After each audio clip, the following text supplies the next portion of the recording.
right. Welcome into the Eric Zane Show podcast, a daily show where I discuss news, nonsense, and my personal adventures from right here, smack dab in the beautiful, posh Baldwin Ace Hardware Fear Bunker studio. Within the last 24 hours, I had a conversation with Madison, my youngest, on this show. And I picked up the phone. I said, "Hello, Madison. I'm podcasting." "I know. I can tell." She didn't say it quite like that. I don't mean to make her sound like an idiot. She goes, "I know, I can tell." I'm like, "Is it because I'm, it's just the way you talk. It's just how it sounds. It's not like Dad. Normally, if you're not podcasting, you pick it up and you're like, 'Hi, honey.' 'Oh, hey, honey.' You know, it's dad speak. Different language. Same words, just different tone. Kind of like when I'm podcasting.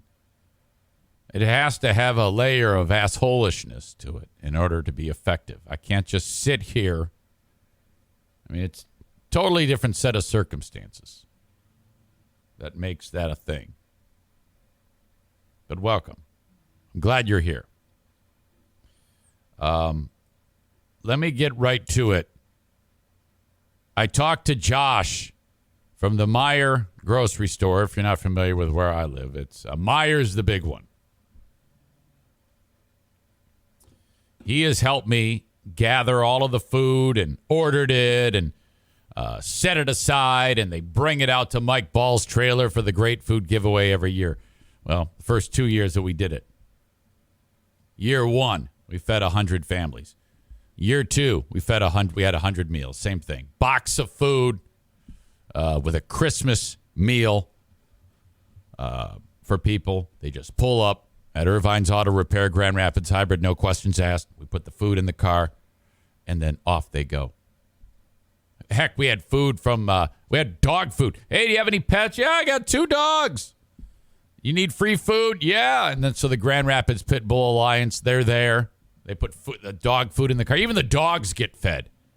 It's spectacular. It's the most grassrootsy of grassroots things that has ever grassrootsed. I'm not going to lie to you. Getting started in year 3, I was a little bit apprehensive. It's not like I lost an army of people when the great Zaniac Exodus happened. But it was enough that I was like, well, what do we do now? I mean, I don't want to lay an egg on this, on the fundraising, but I shouldn't have done that. I should have known that you all would step up. And boy, have you. All right? You have, because right now we are sitting at around $2,200 raised for the Great Food Giveaway number 3. And that's very important because rather than just shrinking like a violet, isn't that what they say, a shrinking violet? I don't even know what that means. I think it means you're just a pussy. Go big or go home. So we doubled the amount of people that we want to feed. And as soon as you throw it out there, then it's set in stone. That's the goal. You work towards it, okay? I sound like a football coach trying to pump up the team for the big game. So I reached out to Josh at Meijer. I go, "Buddy, I need 200 hams. I need 400 cans of vegetables. I need 200 bags of potatoes. I need 200 jars of gravy. I need 200 packages of King's Hawaiian rolls. And I need 200 pumpkin pies." That's a lot of food, Eric. Yep. I can do this. I will put the order in.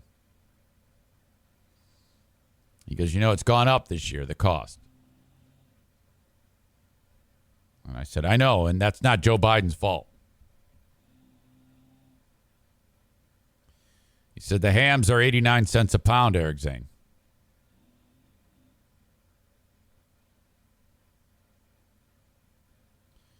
I said, "All right. So what are we looking at?" Now, I had spoken to you. I assumed it would be north of $4,000. I was off. It's more. Thank God we have time, because as of right now, the 30th of November, tomorrow being the 1st of December, we have 22 days till the great food giveaway. The grand total of cash that we need to raise is $5,570.00. That's right, $5,570.00. We got started early. Irvine's Auto Repair, Grand Rapids Hybrid and EV pledged $500 of that right away. Mike Ball dropped in $500. Julie M. dropped a $250 donation. Rob V. last night, thank you, a $200 donation. So that right there is $1,450 of the $2,200 that we have raised. Other folks have given sizable donations as well. $100, $10, $5. I don't care. To me, they are all sizable. The key here is the numbers of people that enjoy this show, which not Joe Rogan, but enough that we can hammer this out so quickly and be done with it. Okay? The way we do this is the amount of money raised. Once we hit that amount, we buy the food.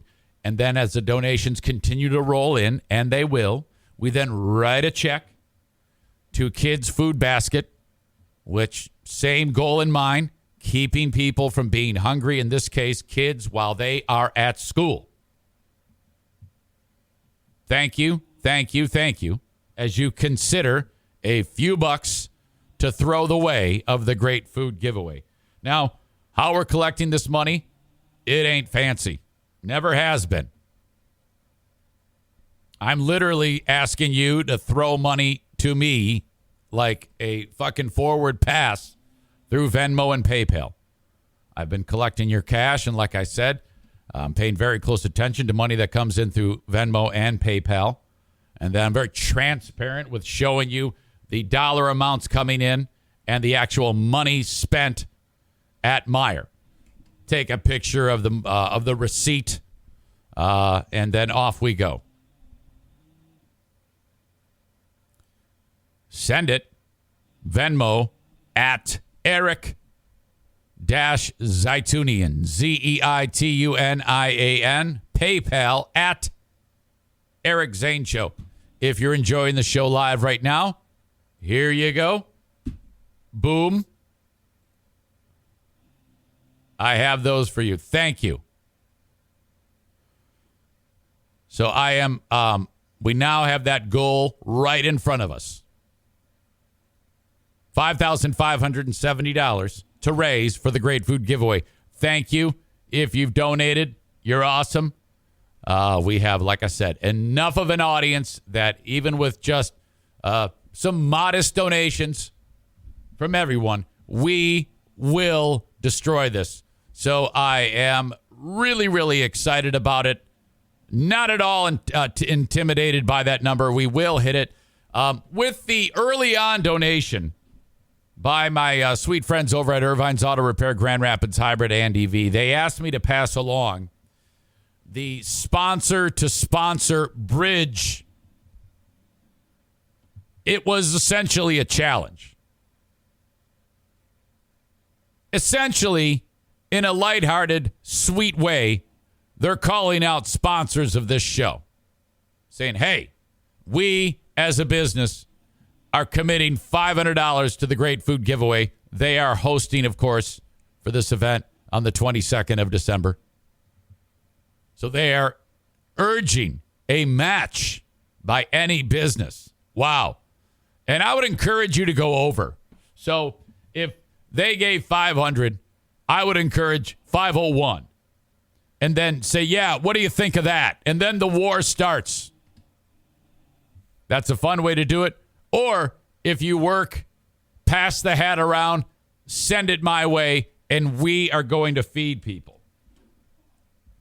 200 boxes full of food stacked up, a wall of food to be given away on December 22nd That is a Thursday, 2 days before Christmas Eve at Irvine's. We'll need volunteers to help give it away. Sarah Rook Roosh will be there screaming at people to pull over. No Santa Pellerito this year. He is out. We are no longer friends. So that's okay. We have all these people we have moved on. We are done with the drama. We will continue to do what we've done to help people. So thank you. Thank you. Thank you. I have the link if you're listening to the audio podcast after the show gets done. I have the link in the show notes, and you can check that out. Thank you to Ryan. Oh, my God. Ryan just sent cash now. Wow. Thank you to Kevin. Kevin just dropped a big chunk of change. Kevin K. Holy shit. That's incredible. Kevin, no more beer for Kevin. No more cash for Kevin. No more beer bongs. No more beer bongs. All right. So I wanted to start off with that while I've got all your attention before your brain starts to wander on this show. And I understand sometimes that does happen.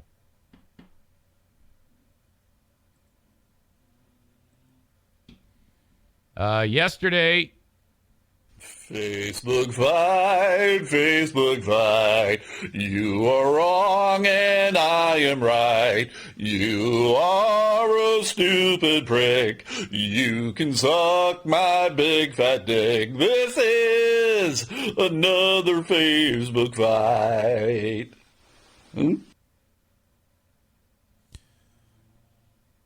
Whenever I do the show like the Ben and Eric Patreon podcast, I make a small portion of it available to people who listen to the free podcast.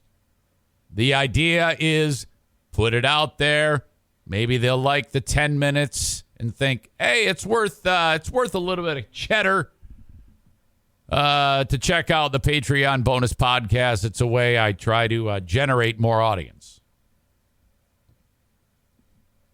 The audio that I put up there was Ben and I discussing, because we hadn't had a chance to discuss, Ben and I, on our show, more of our reaction to Kelly Cheese's takedown on Instagram of some random person. Could be anybody. Now, I've gotten over the years, a lot of people say, why do you talk? And it's like, why not? Because it's interesting when I talk about my old show. It's very interesting that there has been a tremendous amount of storylines to focus on there. And I am a listener. I listen to it. I am allowed to speak of these things. And this was a very fresh one. We have a fresh story to talk about. Now, if I went on my show and said, those guys did me wrong. They treated me bad. I'm mad because they did it. They hurt me. I think you'd have a leg to stand on. It would be pretty fucking pathetic. So I couldn't understand why everybody was giving, this one dude in particular was giving me tons of shit because I was happy. I was speaking of this now legendary takedown by Kelly Cheese, who I like. Okay, I have, and I say this in the clip, I have nothing but respect for her. Nothing but respect for her. I think she is the content driver on that show. I've made that very clear time and again. Greg and Chris are dependent on her, and pay her. Pay that bad bitch. And when I say that with respect because she is a badass. I say that in the complimentary way. You better not fuck that one up. I don't know how many more bullets you have in the gun outside of her.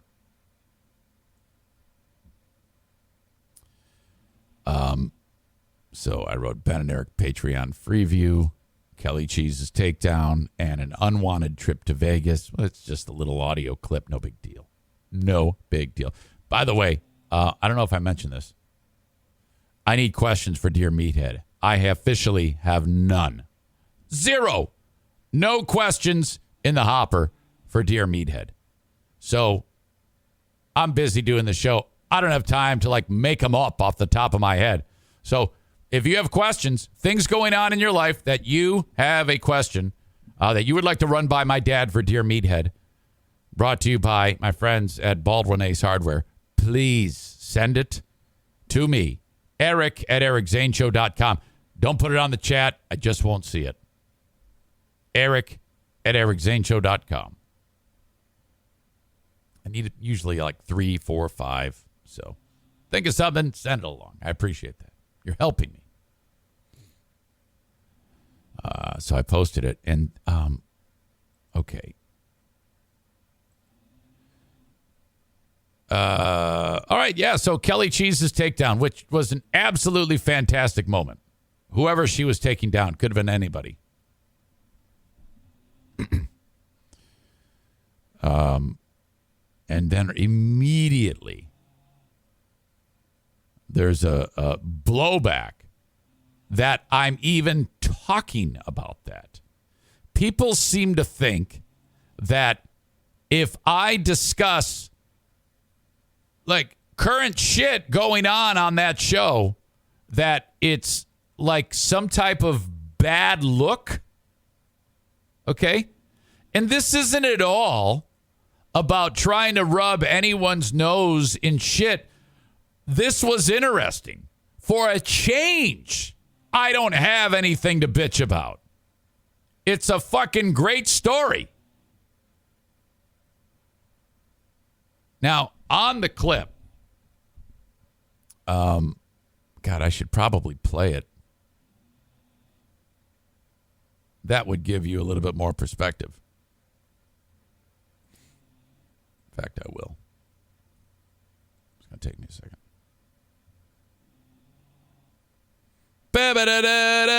This is why I'm stalling. Okay.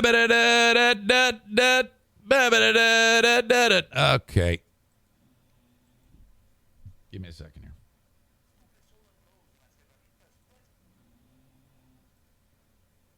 Suddenly I just heard someone speaking Spanish.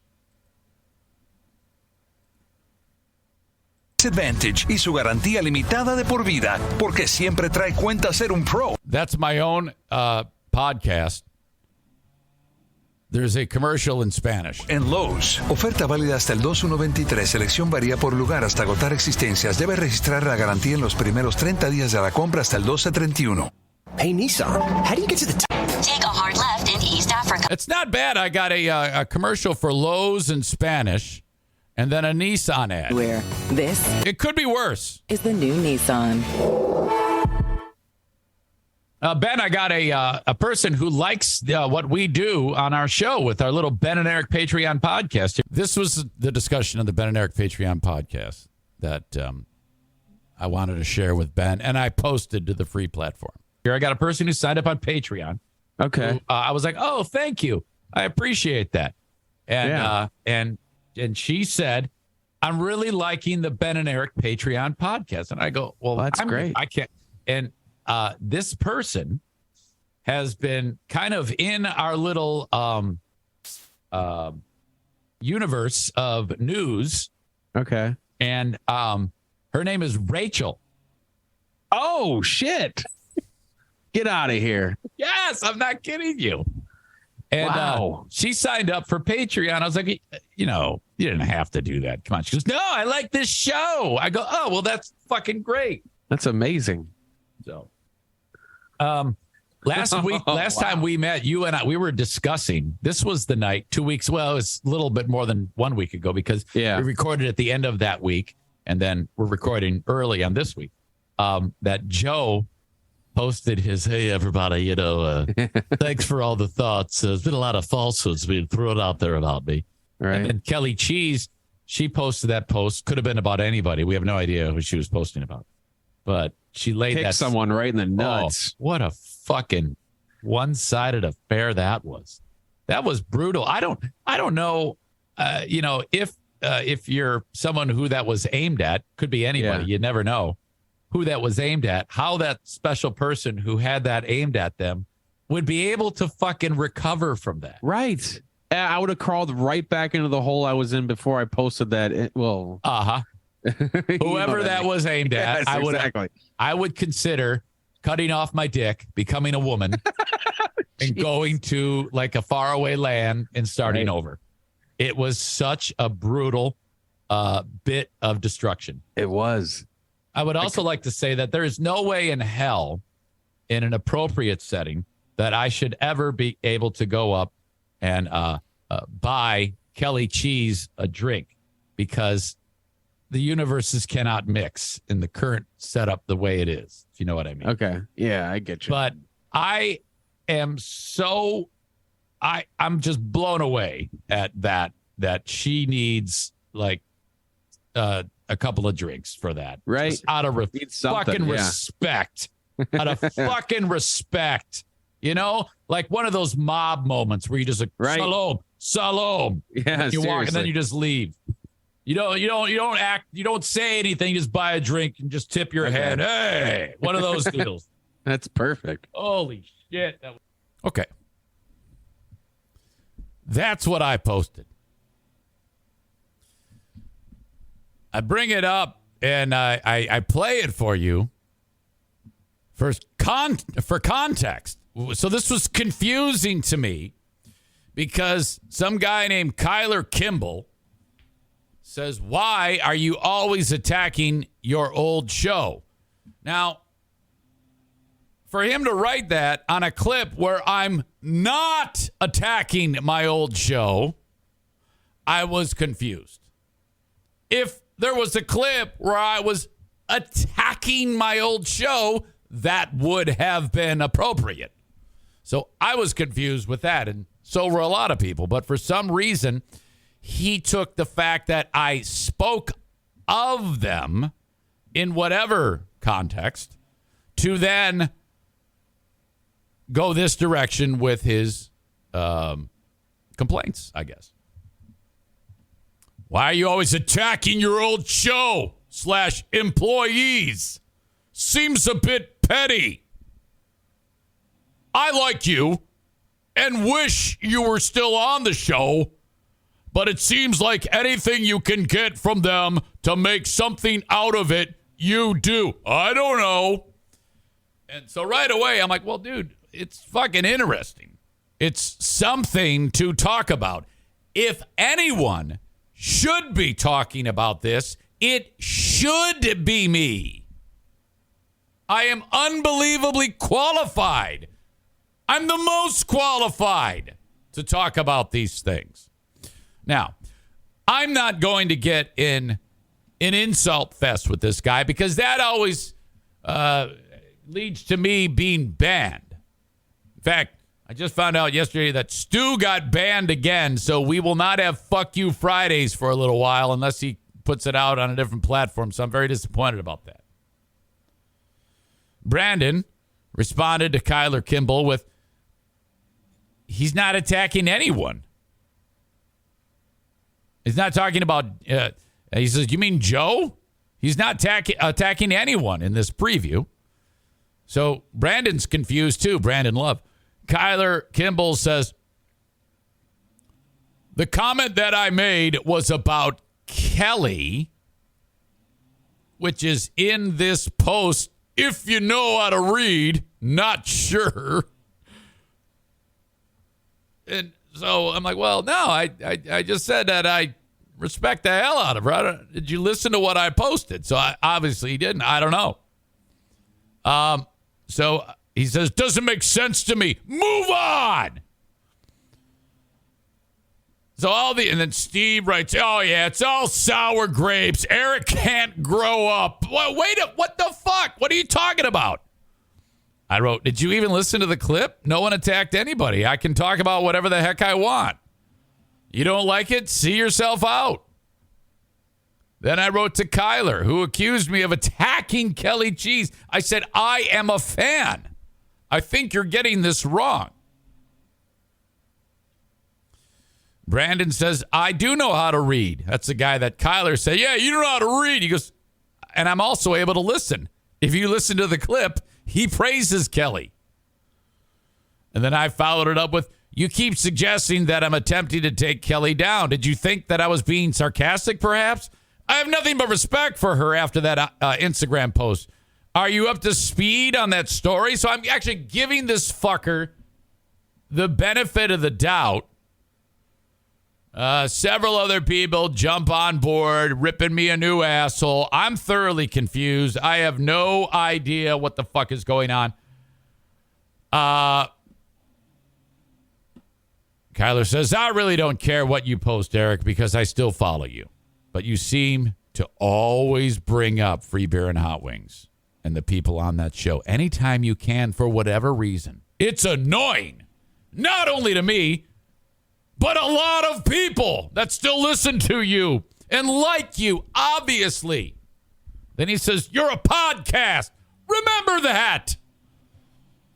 So I wrote, well, I talk about what I find is interesting. If you don't like it, hit the road. I'm not doing this to entertain you. I'm doing it to entertain me. Cade writes, Eric, you're right on the money. Call him all you see him. Keep up the awesome work. The show's hilarious and fun. Well, thank you, Cade. I appreciate that. Cade then went and signed up for Patreon because of this. What the fuck? That's the proof is in the pudding. That's why I do this. I'm trying. It's interesting. It's fun to talk about. I'm saying what I want to say about the people that I want to say it about. And look, because of that, I have a new member on Patreon. I'm doing this to have fun with it, talk about what I find is interesting. There's nothing wrong with that. And it's been a very, very hot topic. Very hot. David says, a lot of us used to like you, but we don't want to listen to old-ass dirt drama. It's not old. It's brand new. It just happened, fuckface. So this went on into the night. Battle lines drawn. Finally, Kyler writes, to all above, including Eric Zane, Kyler Kimball, not any of the other 800 Kylers that listen to this show. It's just one. I have no rant on what was said or not said about anyone or anything. I did not listen to the podcast. Well, you fucking idiot. You should have. Why the fuck? You're getting mad. You're fabricating a fucking scenario, and I'm not attacking anyone, you fucking moron. He just doesn't like. He thinks I'm not allowed to speak about things concerning my old show, and I disagree with that. So he asked me why. Why do you do this? And he writes like a fucking book. I responded with, well, I guess the short answer to your long question is because I want to. And I answer to no one about that, well, except for the occasional lawyer. It doesn't matter how you feel about that.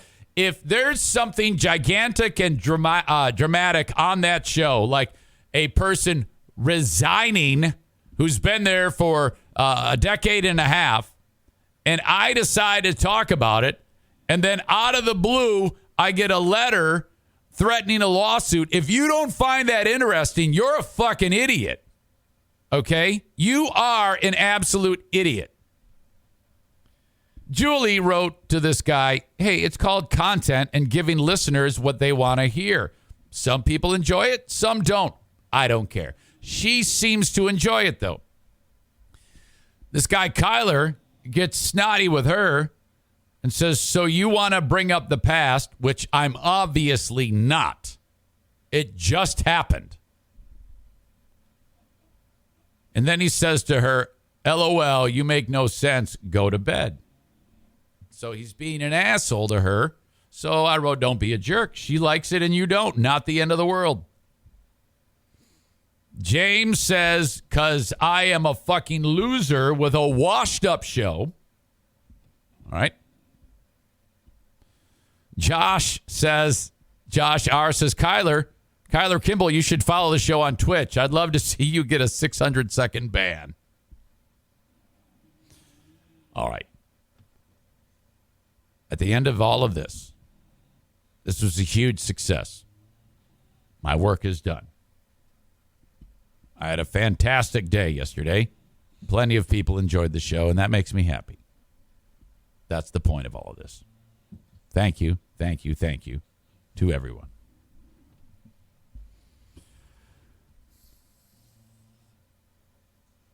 Ben says, can you please clear something up for me? If you have your own podcast, what are you allowed to talk about? Asking for a friend.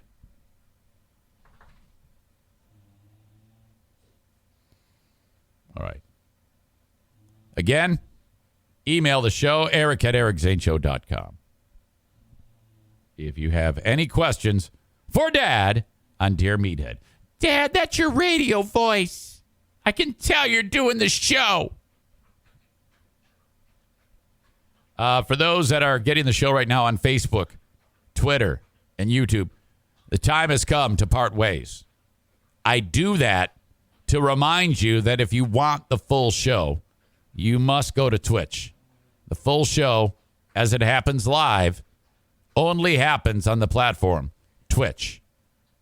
I don't do Twitch. I'm old. Moron. This is the easiest thing in the world.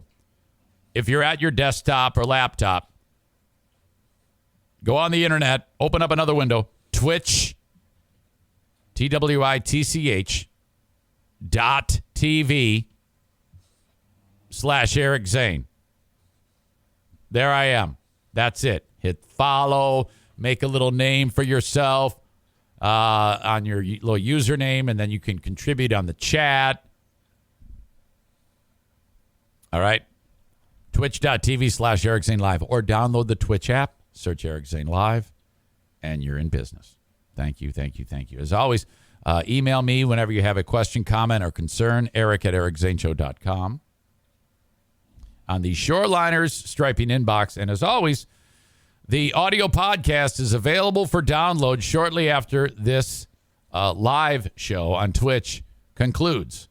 You can download it on your favorite podcasting platform. Just search Eric Zane Show and subscribe, if you will, that regard, on Apple Podcasts or Spotify or whichever one that you enjoy the show on. So thank you.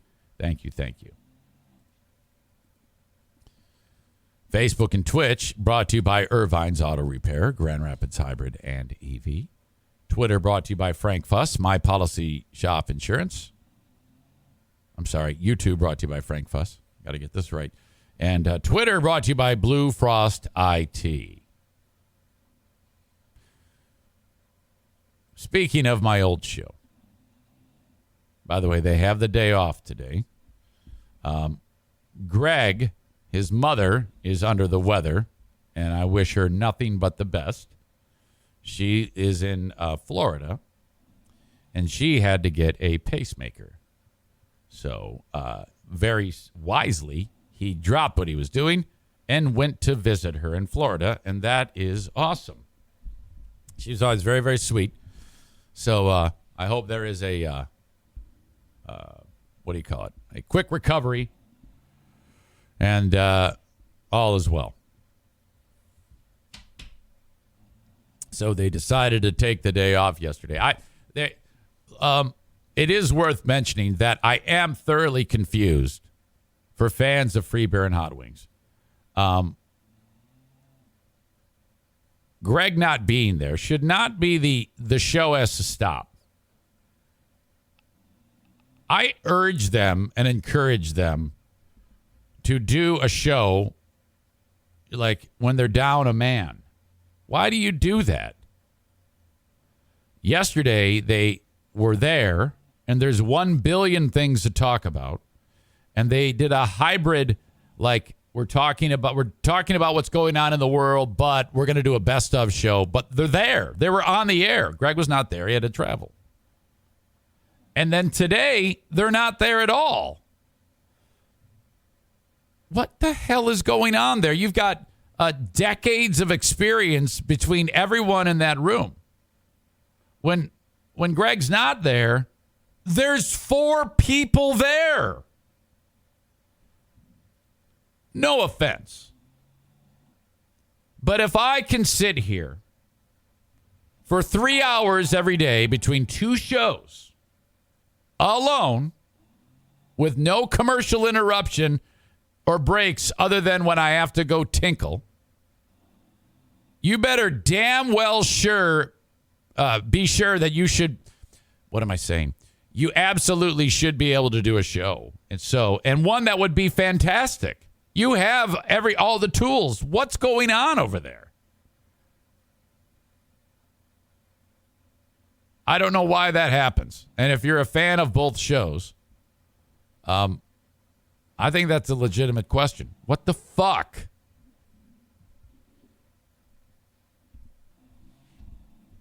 People want your show. I mean, it should be, you should be able to move the players and everybody's role changes. My God. Kelly leads the show when he's not there. That's perfect. Keep doing that. What's wrong with that? You know what it is? People who listen to that show, there is a small but loud fucking group of people that dog her when she's leading it. And it's really fucking horrible and not fair at all. And I think it sounds great. It's fucking so different. Jesus. So I don't know what the fuck is going on there. That's weird. Whatever. Just my opinion. And again, if anyone should be making that opinion, it's me. I should be making that opinion. All right.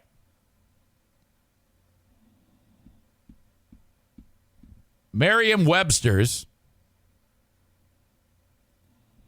has announced their word of the year.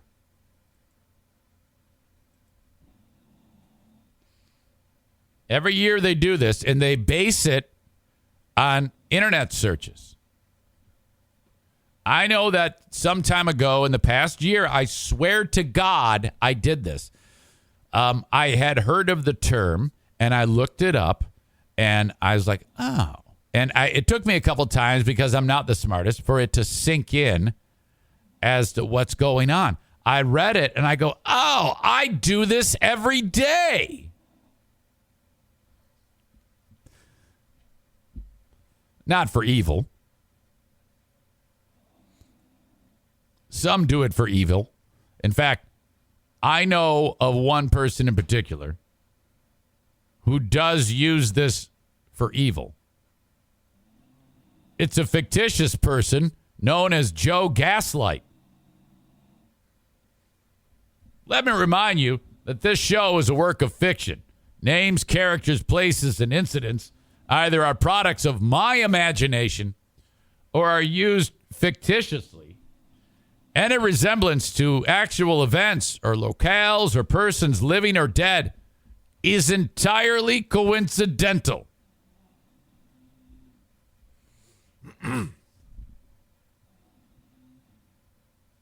But there is a person who goes by the name Joe Gaslight. Fictitious.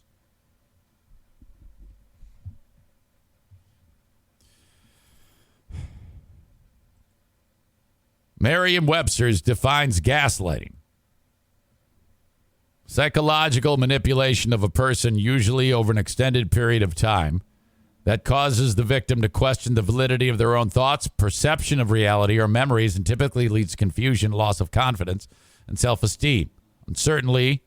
Uncertainty of one's emotional or mental stability, and a dependency on the perpetrator. It's not my fault, it's yours. Gaslighting can be a very effective tool for the abuser to control an individual. It's done slowly. So the victim writes off the event as a one-off or oddity and doesn't realize they're being controlled and manipulated. Writes someone named Melissa Spino. No doubt a professional in psychology. Dina Bonite writes, gaslighting can happen in any relationship circumstance, including between friends and family members, not just in couple relationships. Stephanie Sarkis writes, this is a classic gaslighting technique, telling victims that others are crazy and lying and that the gaslighter is the only source for true information. It makes victims question their reality. Second definition, the act or practice of grossly misleading someone, especially for one's own advantage. That's what I do. Come on.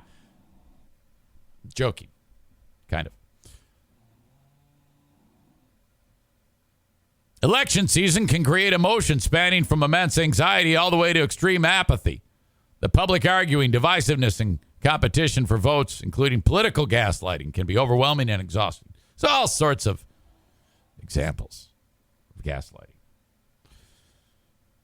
Just so happens on this show, there's a character that was created that is absolutely fictitious. And that is a product of my imagination. Named Joe Gaslight.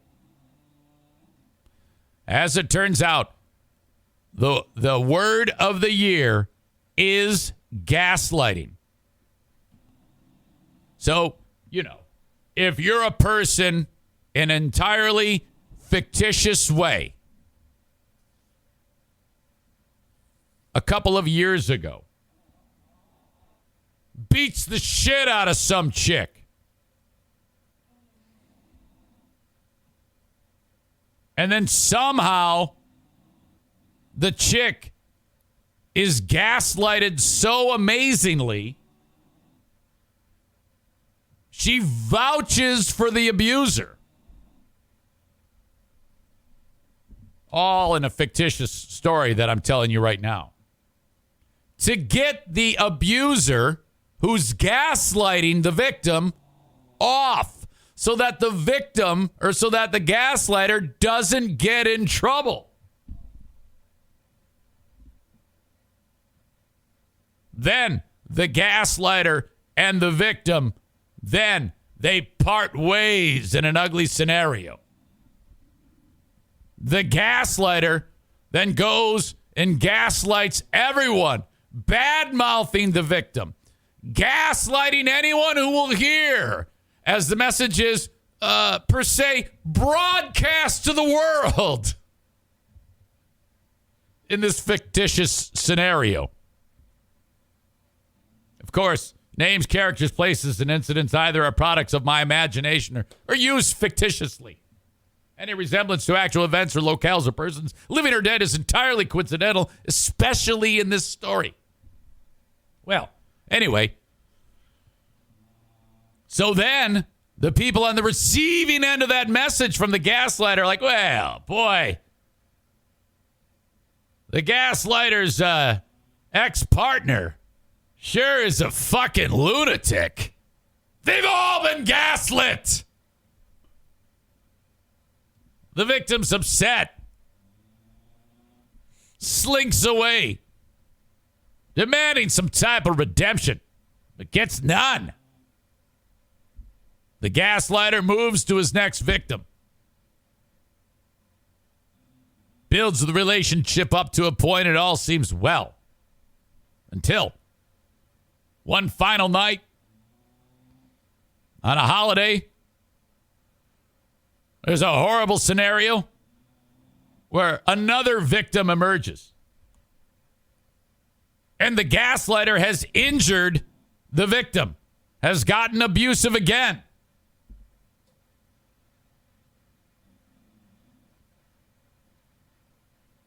The gaslighter then takes that information and is now broken up with the latest victim. The gaslighter can't believe it. My partner cannot leave me. I love my partner. broadcast it out to the world again. A fictitious scenario, gaslighting people all over again. And the people respond with, we'll help you. We will help you, gaslighter. But they don't know him as gaslighter. No. They love him. They embrace him. They protect him. He dupes everyone. His co-workers, they all embrace him in a blanket of love, canopy of support. The gaslighter skates again. Until finally, one day, the victim and other victims join forces like the fucking Avengers. And they simply announce, you've all been lied to.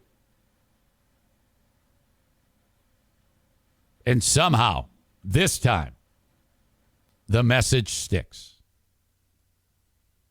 The gaslighter is finally extinguished. Somehow. Wow. Fast forward to right now, this exact moment. After all of this, on this story, the final bow, as we wrap the package and put it under the tree for the holidays, Merriam-Webster's announces the word of the year is gaslighting. Ah! Holy shit.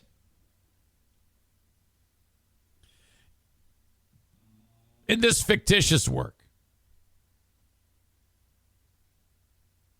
it's moments like this that when I lay my head down at the end of the day to rest, I go, Father, Son, Holy Spirit, dear Jesus, please let this story play out in a fantastic way.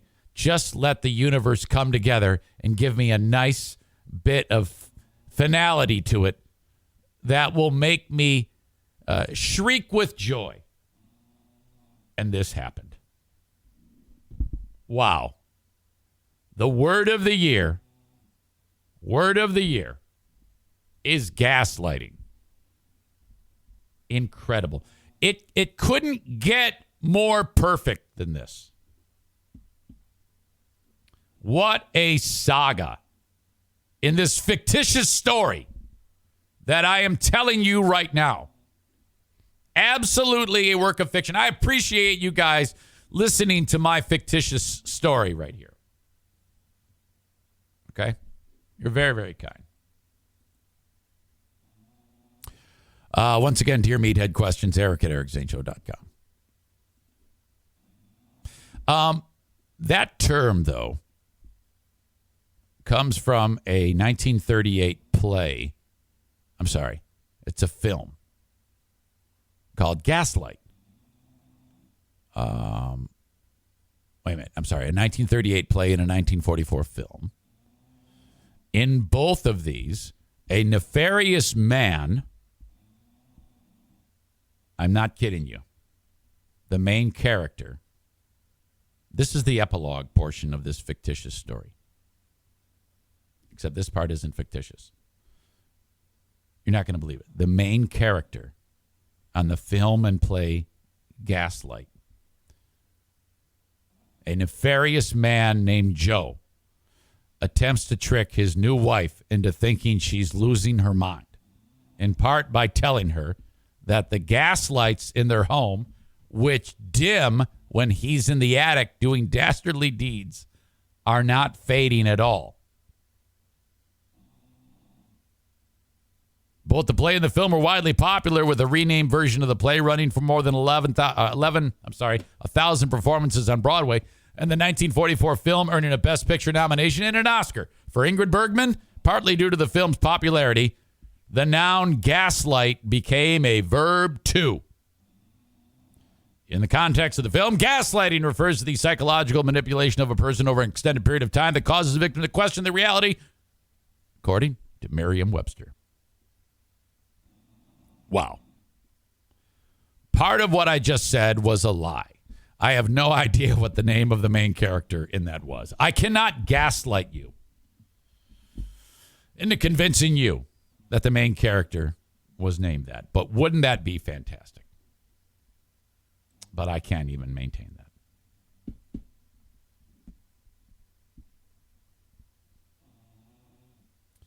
All right. Plenty more to talk about on this show.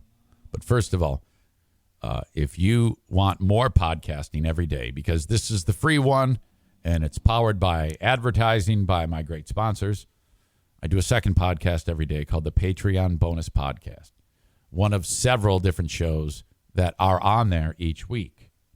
There are 11 bonus episodes with hours of material for you to for you to listen to and digest. So I give you a couple hours here each day. But if you want more, maybe you do a lot of work listening to things or driving, check out the Patreon. It is not supported by advertisers. It is powered exclusively by listeners. It's a subscription-based service. Patreon.com, Patreon.com/Eric Zane. So if you like what I do here and you'd like to support the show further with actual cash, that's how you do it. I price it $5 a month for all of the audio, $10 a month for the audio, the video, and the live streams. In addition to the daily Patreon bonus podcast, which is essentially an extension of this one, behind that paywall, I play a game called Smarter Than a Former Drug Dealer Trivia for cash, which you, the audience, plays against Dale. And by the way, he's on a winning streak. The cash prize is $125 next week. I pick random people to play that game, people who are subscribed on Patreon, things like that. Actually, I've been taking random people on Facebook, too, trying to get them to subscribe as well. But anyway, there's that game. It's great fun. There's the Lost Zane Recordings, my old radio show on BBL with Ben and Julius. I release 2 episodes of that a week. Smarter Than a Former Drug Dealer Trivia. I just talked about that. Damn it! The Insane Asylum, which is my 2-hour music-driven radio show on Northern Michigan's Q100. I pick all the music for that and post it minus the commercials. There is the Ben and Eric Patreon podcast, which we played a clip of that today. And then, Who Are These Zanes? That's where Ben Glaze and I review old cassette air checks of me on the radio. In this case, this is an old air check from, you can see it says Z93 on the tape. 12/27/96. Jesus. Well before I even started on mornings. Corey says, you should do a Twitch sub-only show. You can put the chat in sub-only mode. I don't even know what the fuck that means. Well, anyway, that's my Patreon. I do it to generate financial support for the show. It helps keep the roof over the head, the vet bills at bay, and the dogs fed. If you would please consider signing up for Patreon if you enjoy the show. Question. Kenny writes, is that the largest that the pot has grown to? Yes. All right. The open and live stream of this show. Brought to you by TC Paintball. Online at tcpaintballgr.com. Outdoor, as long as the weather permits at TC Paintball. Otherwise, indoor at TC Paintball. Michigan's #1 ranked premier paintball facility is TC Paintball. Just voted on by their peers in the paintball industry. Just coming off of a fantastic Black Friday. When you walk into TC Paintball, you will notice that as the fine professionals are there behind the counter waiting to serve you, the wall of armaments, all the different styles of paintball weaponry, all the added things that you can purchase and try out at TC Paintball. It goes from counter level all the way up. Anything you could possibly want, different price points from beginner to professional. TC Paintball, online at tcpaintballgr.com. I love the fact that if you get a group of people who are new, they rent the equipment. Their rental equipment is so fantastic. You go to some places and the rental equipment just sucks. TC Paintball's rental equipment is better than what a lot of people use on day-to-day play. Really, really fantastic and great pieces of equipment so that your fun is not interrupted. And for one fee, you're going to be out on the field, the paintball pitch, for hours at a time with you and your friends. Book a party at TC Paintball. Thank you to the Kent County Health Department. World AIDS Day tomorrow. Now, they don't say it because it's kind of weird to say it. But if you are single and having sex with lots of people because you can and you're a human being, and who cares because you're allowed to do that, woman or man. Woman with woman, man with man, man with woman, woman with man. Giant orgy. Wife swapping. You need an HIV test. I know that sounds ridiculous, but it's true.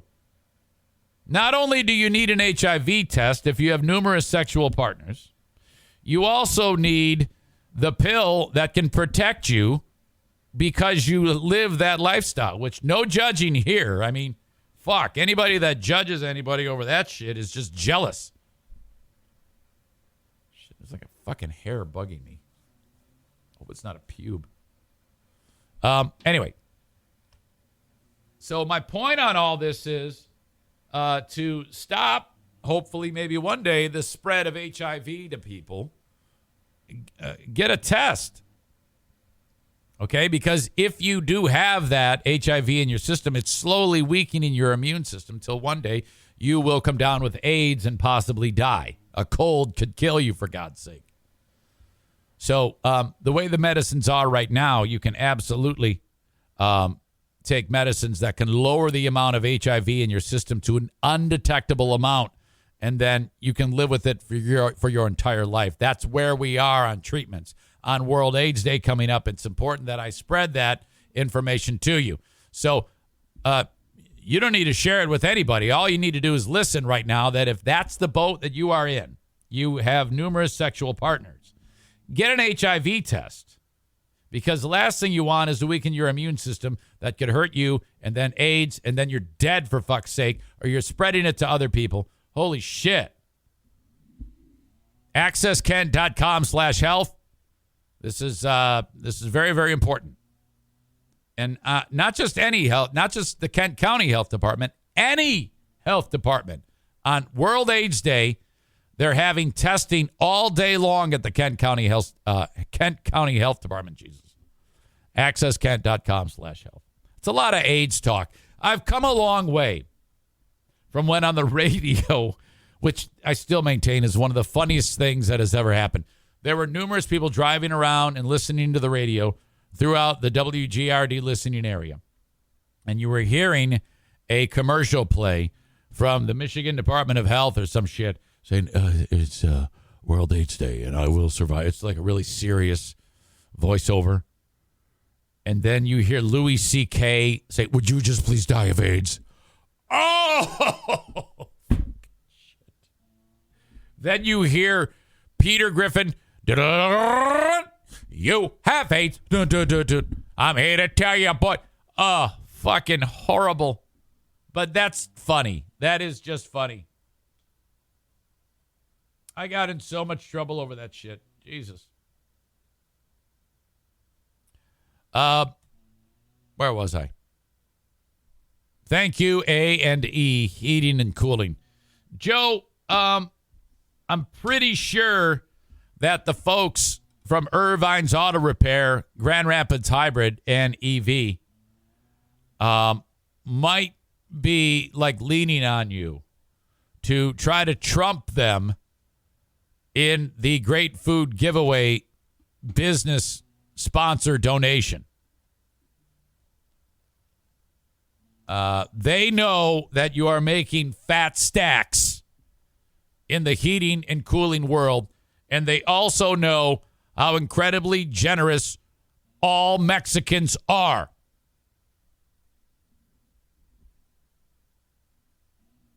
Vete a la chingada, cabrón. No, Joe, do not tell me to go fuck myself. They really think that you should drop $501 to the Great Food Giveaway. Lame mi palo con tu culo. Don't tell me. O'Reilly. This is Claudia's O'Reilly Auto Parts story. I had just moved to a new city and barely even knew where the grocery store was yet. When my car wouldn't start one morning, I didn't know who to ask about local shops. But I remembered a name from back home, O'Reilly Auto Parts. I called and they pointed me to a great mechanic just down the street. Now I feel a little more at home. O'Reilly Auto Parts. This holiday, whether you're making a Kroger Simple Truth Turkey for 40 or a Murray's Baked Brie for 2, Kroger has fast, fresh delivery and free pickup, so you can make holiday meals that bring you all together to create memories that last. Kroger, fresh for everyone. Free pickup on orders of $35 or more. Restrictions may apply. Get more ways to save at the Buy 5 or More Save $1 each sale. Just buy 5 or more participating items and save $1 each with card. Kroger, fresh for everyone.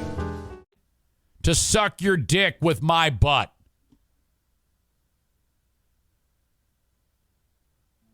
Cough it up. Come mis nalgas cuando yo estoy cagando, cabrón. How in the world can you tell me to eat your ass while you're shitting when I'm trying to raise money for hungry people? You sick fuck. Tu madre es una puta. Yeah, I figured you'd end with that one. My mother, God rest her soul, is not a whore, and you ought to be ashamed of yourself, you fucking asshole.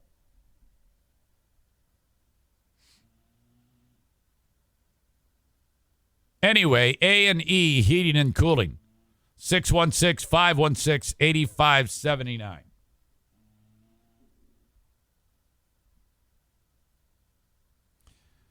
Hopefully, you've all sent questions for Dear Meathead, because I am now calling up Dad for that segment. Brought to you by Baldwin Ace Hardware. Megan says Daisy looks disgusted. No, she doesn't. Come on. She's happy as can be.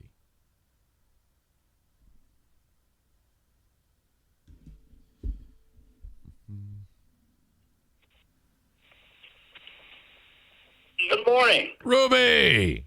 How you doing, son? I'm well. Good morning. Good morning. You sound good. I feel great. Is everything okay health-wise? Oh, are you kidding? I'm 100%. I am 100%. It was like the sniffles. Wow. Yeah, that's great. That's great. Thank God.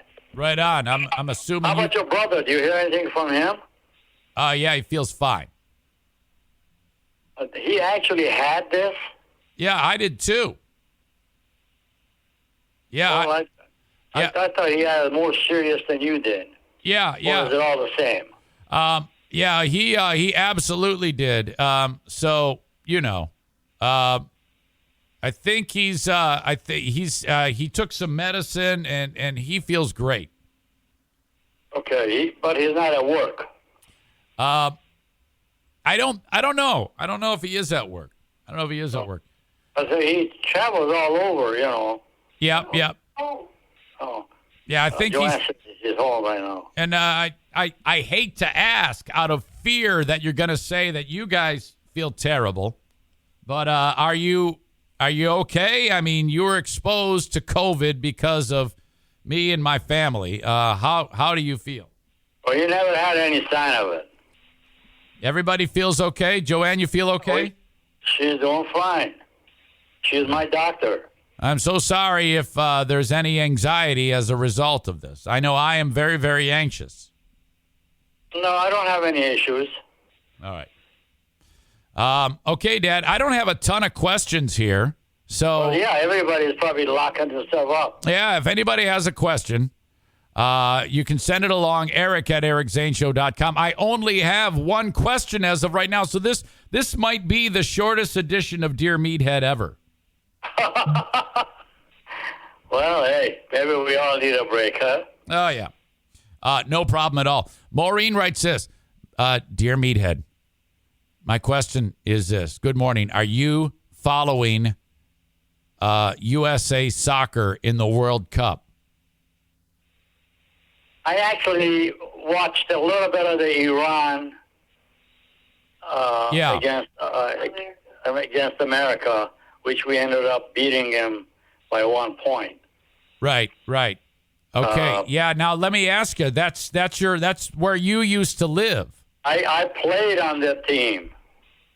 Well, you played on the national Iranian team? That's right. We didn't have a national team. Oh, okay. We had a big deal team. Okay, so like a local team would kick it around. Isn't that the team where you would, I thought you described it as you would play and you had a pin and you would stab people while the gameplay was going on? Oh, I did that to one guy. Oh, okay. That was not that was a local game. Oh, okay. So, yeah, I'm surprised that, hey, if you know what, in Iran, if they would have found out that you did that, they would have hung you. Oh, yeah. In the town square. Right. Town square, Joanne just said. Have you been following that story on the news about how in Iran there's kind of like a revolution going on?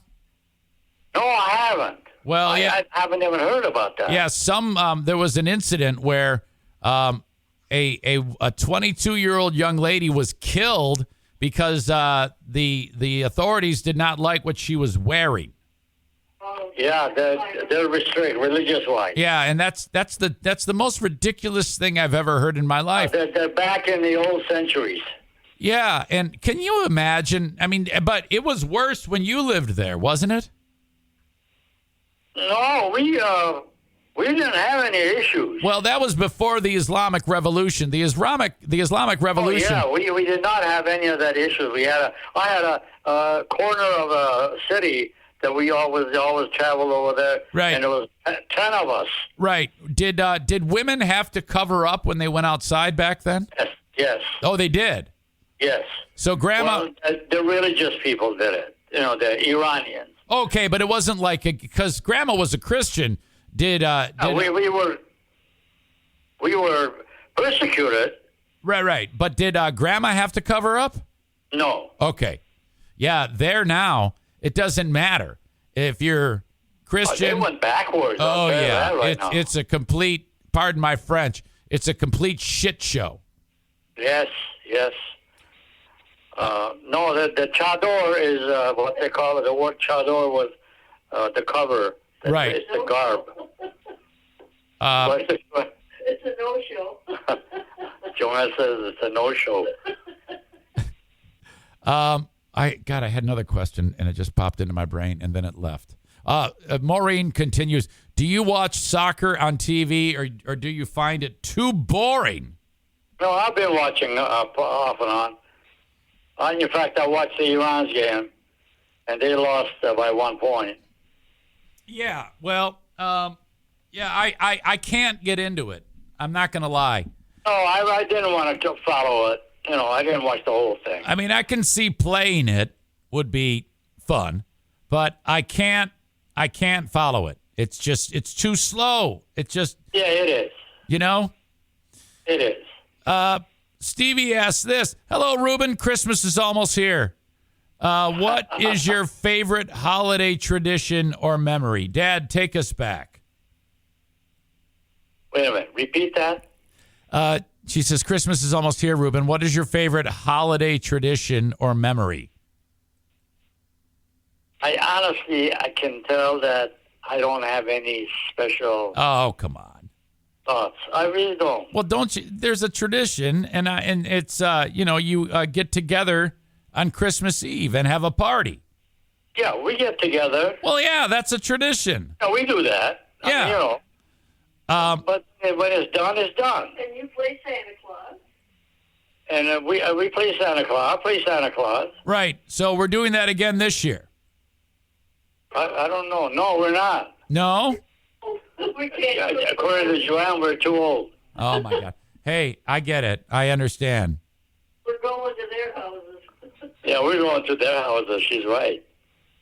Nathan, I'm sorry, Dad. Go ahead. I got one guy. He's, 3 years old? This guy just loves me. His name is Jude.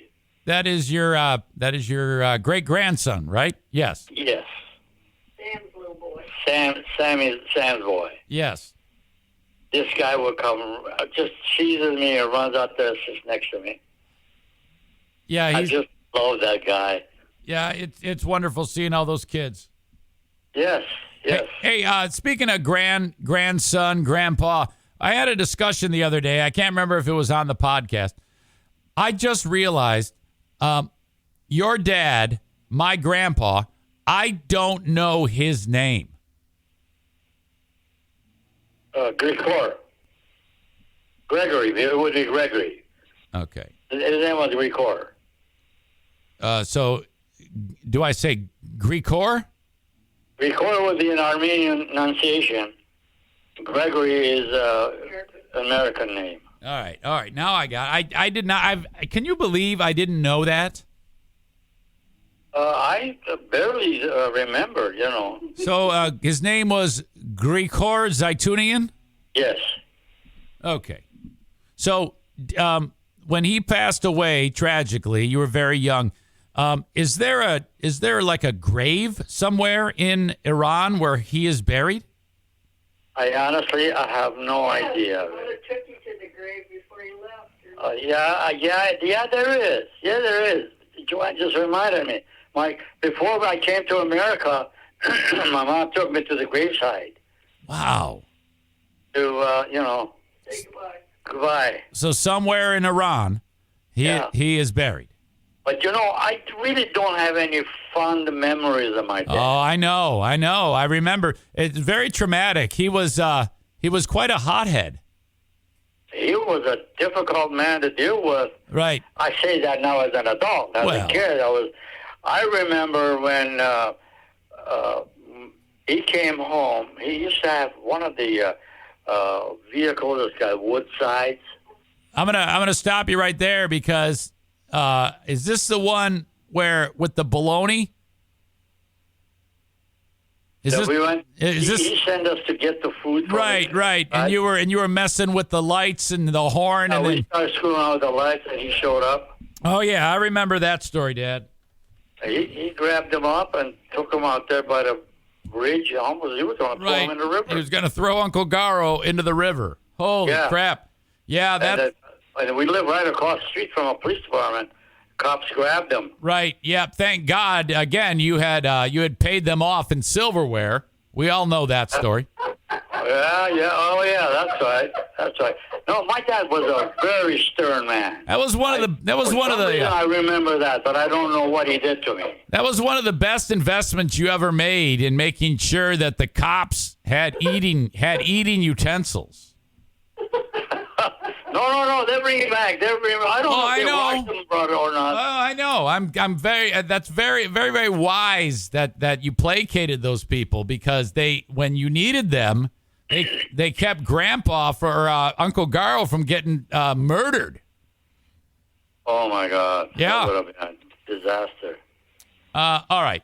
Dad, I have a question for you. It is from Nathan, and unless anyone has any other questions. This is going to be it. Eric at ericzaneshow.com on the Shoreliner Stripe in inbox. Nathan writes, Dear Meathead, could you explain what it means when people say a bird in hand is better than two in the bush? Two in the bush. Now, I've heard that, but I don't know what the hell that means. A bird in hand is better than two in the bush. Well, in the hand, you got them. Yeah. In the bush, they fly away if you went approach them. Right. Then you have nothing. That sounds very simple. I can't believe I couldn't figure out Well, I was actually thought about that, but Joanna threw a word in there which came back to me. So basically, if you have the one bird, and though there's, though, yeah, you have it. It's So like if you have a dollar in your hand and two in the bush. Yeah. right. $1. So I guess I would struggle to be able to apply it to something, you know? That's it. Yeah, that's baffling to me. That's the type of thing that would keep you and I awake at night. Poor kid. You know? Well, you should have thought about your dad, and you would have probably set you straight. All right. Well, I'm going to check on you every day in hopes that you guys are recovering or not getting sick. I'm still so very, very worried about you. Thank you so much, honey. But we're all right. We're so far. As of this morning, this AM hour, we're perfect shape. Except my hips are hurting me because I've been sitting down too much. All right, guys. I love you. I love you too. And say hello to the family. Hug them, kiss them, and tell them that we all love them. Of course. Okay. And, well, look forward for the next visit. Okay, Dad. I love you guys. Have a good one. Love you too. All right. Bye. See ya. Bye-bye. Bye. Dear Meathead, brought to you by Baldwin Ace Hardware. Baldwin Ace Hardware, a beacon of DIY awesomeness in the Northland. In the Northland. Wasn't that part of an Ozzy Osbourne song? It's just a hand in the bush, which that doesn't make any sense. That doesn't have, I don't think that has anything to do with one bird in hand is better than two in the bush. And then he said, it's just a hand in the bush, in the bush, in the bush. Fucking great song. All right. Dear Meathead, thank you. USA soccer win. Okay. Now, I don't want you to get the idea that I am so anti-soccer that I don't want the U.S. to do well. Of course I want the home team to win. In anything. If it was a classic dance, if it was figure skating in the Olympics, if it was curling, I'm all about it. Go USA, USA, USA. I am all about it. I don't want you to get the wrong idea. But after spending 2 days, watching two games, U.S. Wales and U.S. and England, I am so historically bored. It's like, what I ended up doing, especially on that England game, was just having it on right here as I worked. And then when I hear the crowd start to roar and the announcers, I just look at it and then nothing happens. And then like there's 10 corner kicks in a row and, dude kicks it. This is the most exciting part of the game, the corner kicks. Okay? Because you don't know what the fuck can happen. It's usually just some wild bounce and then the ball's suddenly in the goal. 21 people are in this box and you just kick it up there. And then hopefully it bounces off someone's face into the net. And then everybody loses their shit. The whole team runs. They celebrate. Some guy's going, go! The announcer, the Mexican announcer, is the most exciting thing. It's more exciting than the game. I don't know why they don't take the Mexican announcer who speaks Spanish and make him do the U.S. game. I don't want to hear the U.S. announcer. I don't want to hear you describing. I can see what's happening. I don't need you describing it for me. All I'm interested in is getting past this horrible game I'm watching and hearing the guy go, go, because that's the only good part about it. I'm sorry. It sucks, folks. In fact, I put a poll out.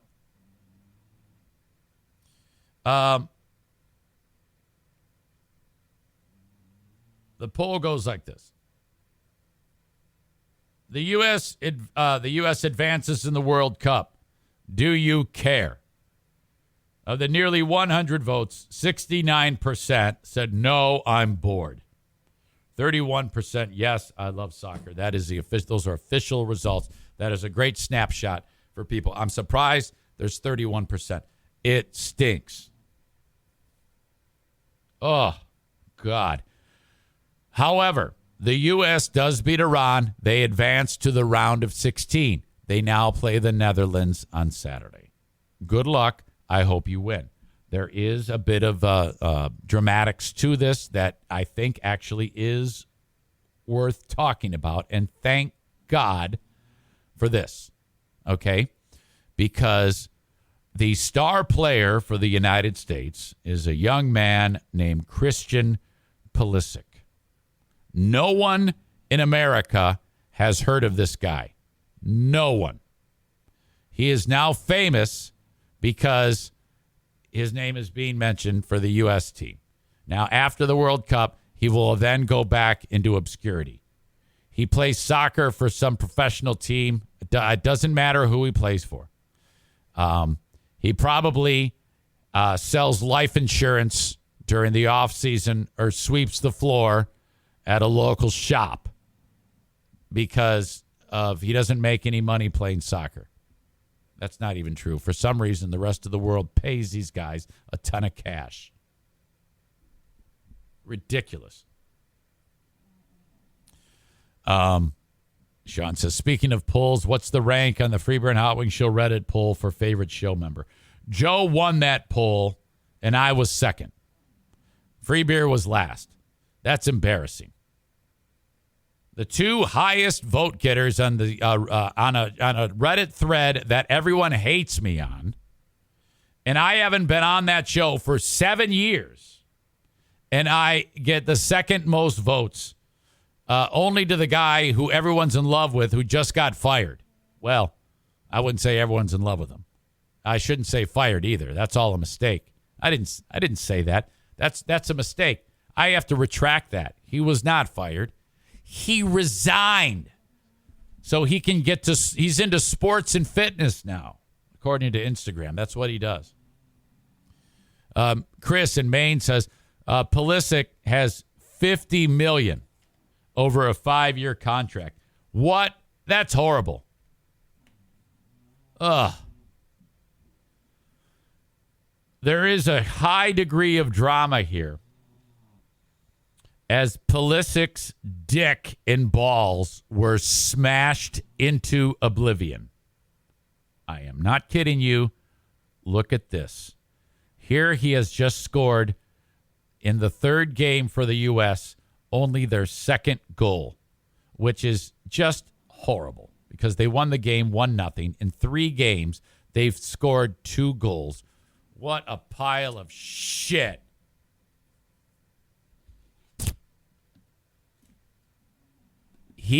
As he was running in to score the goal, and I'll show it to you in a second, he's running at like 100 miles an hour.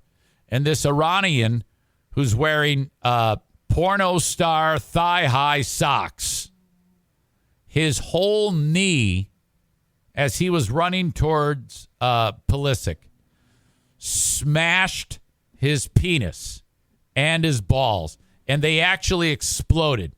I mean, it wasn't like just, hey, that hurt. Like, the balls are squished and were bursting out of his sack, and the dick was split like a Kogel hot dog in the microwave for too long. Look at that. Look at how much pain he's in. He's just scored, and he's like, oh, no. People have said, no, that's not what happened. Bullshit. It wasn't what happened. Are you nuts?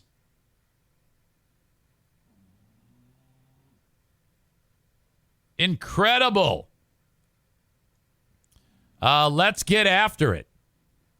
Audio check. Video check. Here we go. This is the big moment. This is the goal. Okay. So I think I understand offsides. The last defender creates an imaginary line across the field. In hockey, that line is stationary, called the blue line. So the offsides line is the last defender. Okay? Draw an imaginary line along that guy. The team that has the ball, you can't put a guy past the defender ahead of the ball getting there, I think.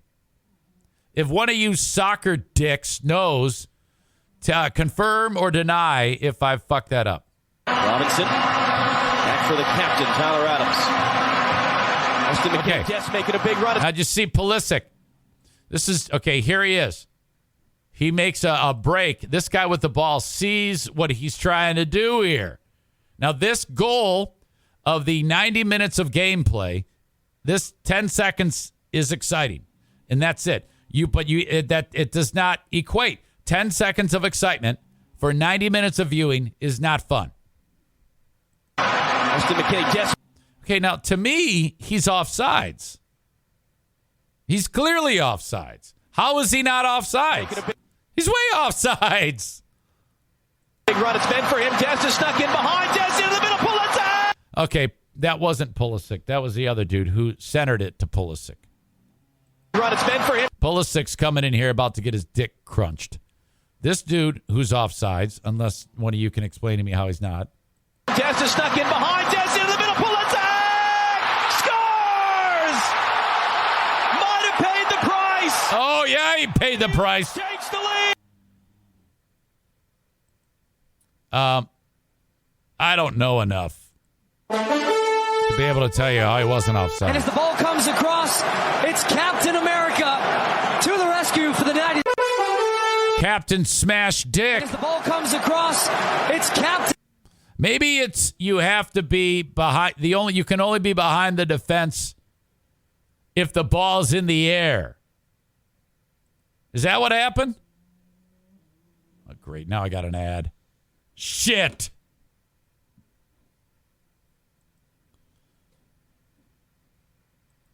And as the ball comes across, it's Captain America. Oh! For the United States. Watch this. And he runs right into the goalkeeper at the end of this, but lays Oh, no! For his team and for his country. And keep an eye on this guy's dick. Gets his moment. Assist in the... Right here. That left knee is going to bury itself right in his cock. Oh, no! And then a goal here with the United States tournament at stake. And it's Christian Pulisic. Right place, right time. And what a header. So brave to get there first. Oh, what a header is right. Through. Look at, right. Oh, right in the dick. And then, I don't know who was doing damage control on that. But in the press, they're like, oh, no, it's just an abdominal injury. It's no big deal.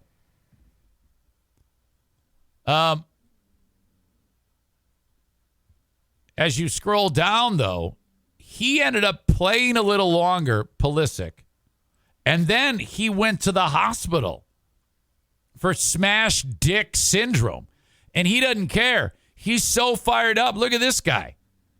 Christian Pulisic from the hospital after suffering an abdominal injury against Iran. Uh-huh. So bleeping proud of my guys. I'll be ready Saturday. Don't worry. Look at how happy he is. He can't have sex ever again. He's going to have to become a woman. Wow. Pulisic reportedly texted his teammates, let him know, yeah, I'll be ready. I will be ready. So I am going to pay attention. I'm not going to lie to you. I'm probably, if I do turn it on, it will be while I'm doing something else. Okay? Because I do want to follow this because I am interested. I want the team to win, but Jesus, God, it's just so boring. It's just so boring. I cannot stand it, how boring it is. My God. All right. So Team USA, all right. Congrats. Man, USA Soccer wins. Netherlands, 10 a.m. That will be the next game. All right. Trump. We got to get into Trump because this story is not going away. And frankly, I don't know how he fucking thought this was going to work out.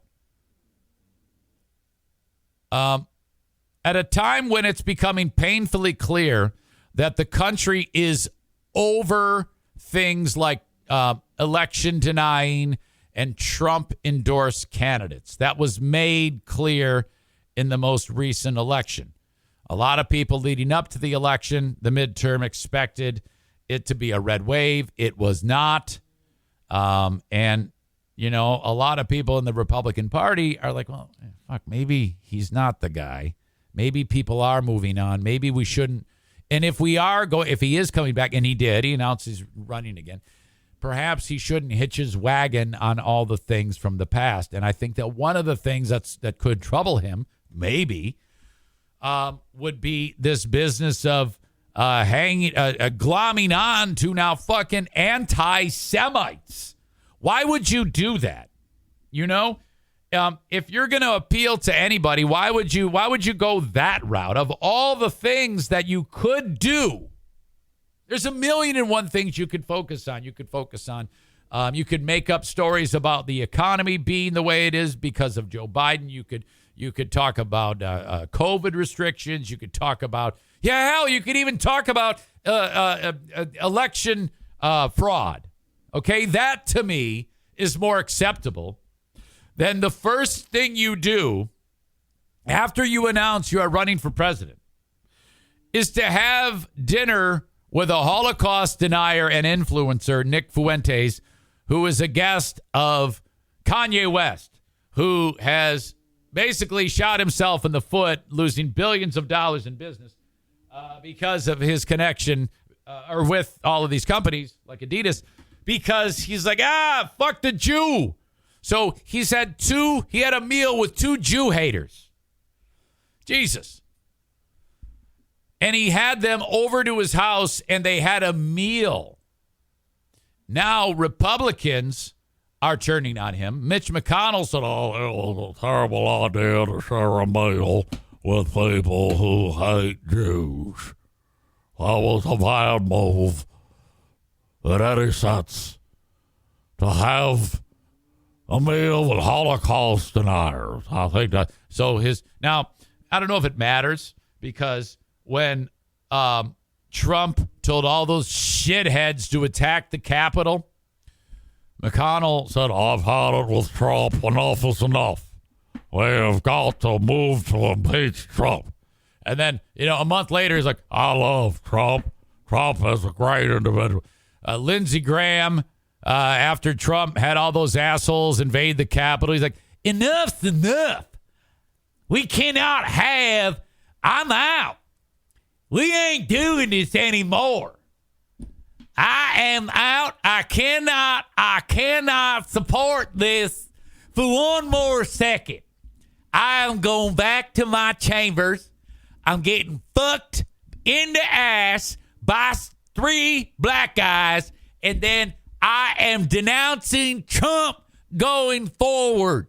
No more.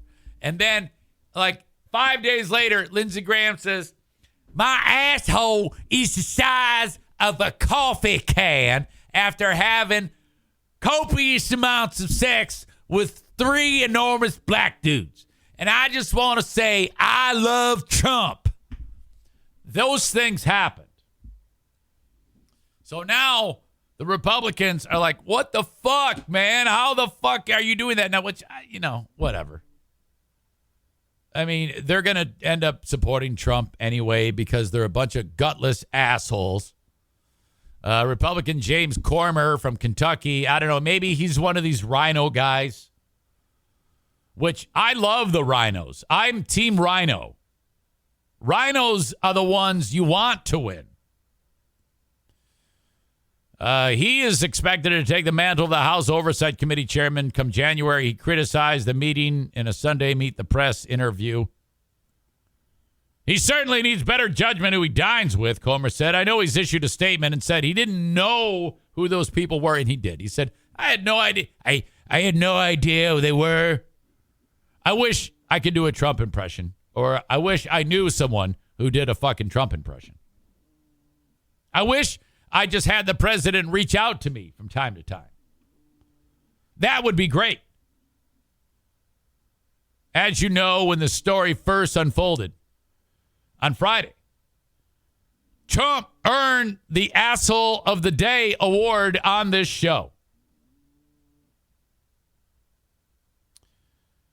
When pressed on if he would condemn the dinner, Comer said he would not take a meeting with either Fuentes or West, but stop short of a condemnation of the dinner. You see, that right there is the problem. Why can't you? What are you afraid of, you pussy? Whether you're a rhino or you're not, you need to condemn that. You need to say on Meet the Press, he's a moron. He's an absolute fool. Now, he may over time make me change my mind about that, but right now, he needs to be smacked in the mouth. Why can't we have that? Here's a picture of this piece of shit, Fuentes, hanging out with Alex Jones, of all people.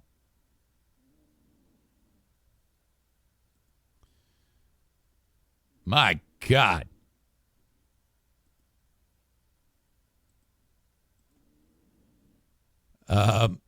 Texas GOP representative, I might like this guy, Chip Roy's office, pointed to Comer's comments toward Fuentes after two of his colleagues spoke at an event at the purported anti-Semite hosted.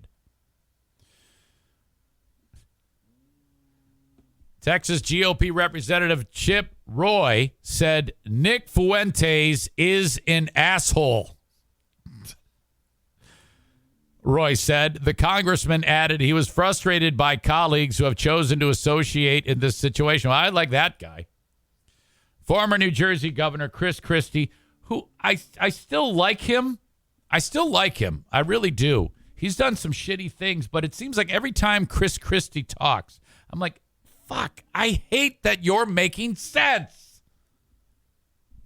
He blasted Trump over the meeting, as did Arkansas Governor Asa Hutchinson, who said it was very troubling that the former president had dinner with an avowed racist. You could have accidental meetings. Things like that happen. That was not an accidental meeting. It was a set-up dinner with Kanye, Hutchinson said. You have to disavow it. It is as simple as that. This is just another example of an awful lack of judgment from Donald Trump, according to Chris Christie. Anti-Semitism watchdogs and other Jewish groups have also weighed in on the controversy, with Lior Rez, executive director of grassroots watchdog Stop Anti-Semitism, took aim at the Republican silence on the dinner. Ignoring anti-Semitism when convenient is abhorrent. It must always be exposed, condemned, and prevented regardless of political allegiance, she said. The deafening silence emanated from GOP leaders regarding former president's meeting with the two anti-Semites, Nick Fuentes and Kanye West, is frightening. She continued, why are leading Republicans silent now? Because they're pussies. When they previously loudly condemned anti-Semitic rhetoric yielded by Representatives Ilhan Omar and Rashida Tlaib. That's an absolute double standard. Call it what it is, you pussies. Have some balls. Ladies and gentlemen, I'm being informed by my staff here on the show that there is a message that I should play for you. Audio check. Big Fraud Zane is your pal, President Trump calling. I don't understand why you never pick up your phone. You know, I'm told that you're calling people in Afghanistan. They could be from Al-Qaeda. We don't know. Pull out Biden, they call him. But anyways, Pull out, Biden. You can't pick up when the President of the United States calls. Anyway, so many people, Eric, they're coming up to me, and they're telling me you've made me some kind of asshole of the day. Really kind of a distinct honor. Never really been anything like it. Never really been anything like it. And I've been honored with so many things, you know, Eric. Now I'm the Big Fraud Zane asshole of the day. I'm sure you're playing this to your puny little audience with your tiny little listeners, all three of them. So then let me declare to them that I, Donald Trump, am declaring myself the asshole of the week right here on the Big Fraud Zane Show. Now, how many of your guests come on and do that, Eric? You gotta give me some credit. Look, the deal is, I know you're upset about the dinner, and that's what brought all this on. The deal is the dinner was dinner, okay? Dinner. They were fans. You wouldn't believe how many people come to Mar-a-Lago, Eric. Such a beautiful house in Florida. You know, and Donald Trump has always had just wonderful properties, beautiful buildings. Anyways, my people, they come up to me and say, Yee is here. Yee is here. I don't know who that is. Never heard of him. Well, it's Kanye West. And I said, why not? I've got plenty of Big Macs. So I said, sure, let's do this thing. And there's this Fuentes guy. Say, who knows? Never met him. But people are saying now that he's not so good. Not so good, that Fuentes guy. Now, these guys are apparently big fans of mine. I'm sure you understand what it's like when you have a couple of fans show up at your big, beautiful house. So the more and more you think about it, Eric, we're really the same. Donald Trump and Big Fraud Zane. So, Eric, I'm also getting the information that maybe you've got COVID. We're all thinking about you, but you really have me to thank for that beautiful vaccine. I never understood why so many people hate the vaccine. It's really a beautiful vaccine that we made. When you think about it, Operation Warp Speed, tremendous operation. One of the best. Never going to be an operation like that again. Never again. And you think about it, you could go all the way back to George Washington, and no one has done more for this country than Donald Trump. And now, a vaccine, by the way, that people, even like you, little old Big Fraud Zane. Anyways, Big Fraud, I'm sure we'll be chatting again soon. Well, that's just fantastic, Mr. President. I would like to say that I'm honored. But you're a horrible individual. I mean, I think we need to, as time, we keep passing like ships in the night. We've not actually spoken. I just get messages. We need to actually have a conversation. You know? Very, very strange. Oh, my God. All right. Thank you. Advertise with the Eric Zane Show podcast. Send me an email if you're interested, eric@ericzaneshow.com. I would love to hear from you if you would like me to put your message out there for the world. Thank you. All right. Stevie, if you could, I'm trying to establish theater of the mind. If you could, let's avoid showing. Let's avoid showing who's behind the curtain just in case. Trying to establish theater of the mind, please. Please don't do that. Please don't. All right. Meanwhile, back at the ranch. Yesterday, by the way, I told you I was going to link up the China documentary, Tiananmen Square. See, now I can't help it. Now I want to do a Trump impression myself, and I can never, ever. Nothing can top that. Nothing. That's the absolute best. I see someone made the comment. Whoever is doing this needs to put makeup on and actually be on Saturday Night Live. It's that perfect. When that is playing, you're all seeing his face in your mind. You're seeing Trump's face. That's how good that is. I've never heard anything so spectacular. I expect at some point some gigantic entity like the Stern Show reaching out to me and saying, we need to know who that is because he needs to be on Howard's show. It's that good. By the way, one more thing. Did you see Howard interviewed Bruce Springsteen for 2.5 hours? It was awesome. It was so great. And I would like to say Big Fraud Zane, which I love the name Big Fraud Zane. It's so funny. Bruce Springsteen at 70 whatever years old is a fucking dreamboat. He is so damn handsome.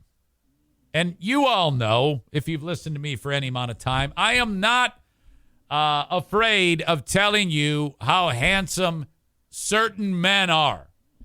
Bruce is a dreamboat. And it's not like he looks young. He just looks pristine. He looks so handsome and healthy. He's on the Stern Show, and he's got that Bruce voice, and his sleeves are rolled up, and he's tan, and his face is jawline for miles, and he's just in shape. He looks fantastic, and he sounds even better. Come on up for the rising. I love him so much. Springsteen is so fantastic. And here he is at 70 plus years old. Howard asking him these intimate questions. It was just great. If you have HBO, you must watch Howard interviewing Bruce. Holy shit. So great. So awesome. But I digress. I have that I am going to link up in the show notes. I did not do it yesterday, and I meant to do it. I'll leave a note for myself. China documentary about Tiananmen Square. It's a little slow, but it picks up. It's long. It's 3.5 hours long, but very good. Some of you people who are into documentaries, you will love it.